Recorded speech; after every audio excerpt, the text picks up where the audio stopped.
All right, let's talk about a skill that can literally make or break any team project: facilitation. And I don't just mean running a meeting.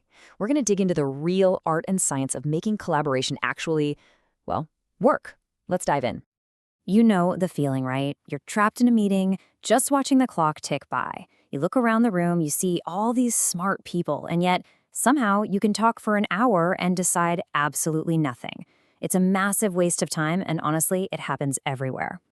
But what if I told you there's an official playbook for fixing this? Seriously, we're about to unpack a whole framework for professional facilitation, and it's all based on the Malaysian National Competency Standard.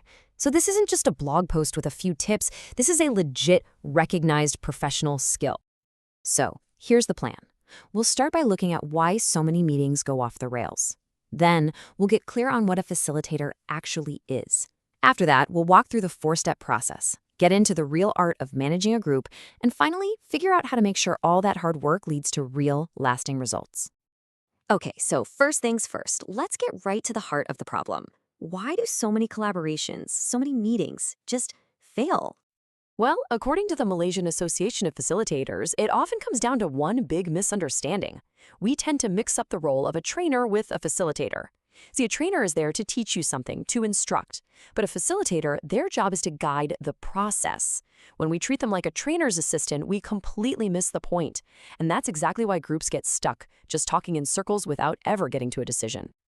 And that brings us to the solution, which is really understanding this unique role. A professional facilitator isn't there to be the smartest person in the room about the topic. Nope, they're the expert on the process of having a productive conversation. Okay, so here's the official definition, but let's make it make sense. When it says manage enabling processes, that just means they figure out how the conversation will happen. You know, things like planning a brainstorming session or how you'll vote on ideas. It's the structure. Engage stakeholders is simple. It's about making sure everyone gets a chance to speak. And the big goal, it's not just to talk. It's to actually achieve something, to make a decision, create a plan, whatever the objective is. This chart really nails the difference. Think of it this way. The trainer is the sage on the stage, delivering information. The facilitator is the guide on the side. They're totally neutral on the content. Their whole focus is on managing the group's energy and guiding the conversation so that the group itself comes up with the best answer. One is content, the other is process. It's that simple. So, how do they actually pull this off? Well, it's not magic, even though it can sometimes feel like it. It's a really clear, structured, four-step journey that takes a team from "I'm not sure" to "here's our plan." And you know, a ton of the work happens before anyone even walks into the room. It starts with designing, which is where the facilitator works with the leaders to get super clear on what they're trying to achieve. No vague goals allowed.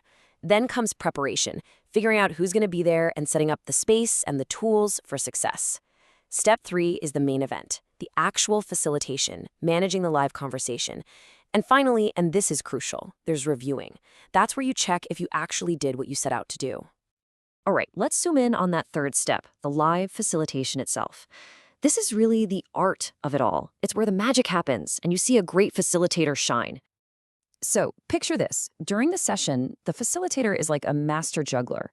They're asking these really smart, probing questions to get people thinking deeper. They're making sure the quiet folks have just as much space to talk as the loud ones. They're steering the group toward agreement, but not forcing it. If things get heated, they're stepping in to manage conflict. And through it all, they're the one person in the room whose only job is to keep everyone focused on the finish line. And look, it's not just about having a nice chat. The whole point is to turn all that discussion into a real plan.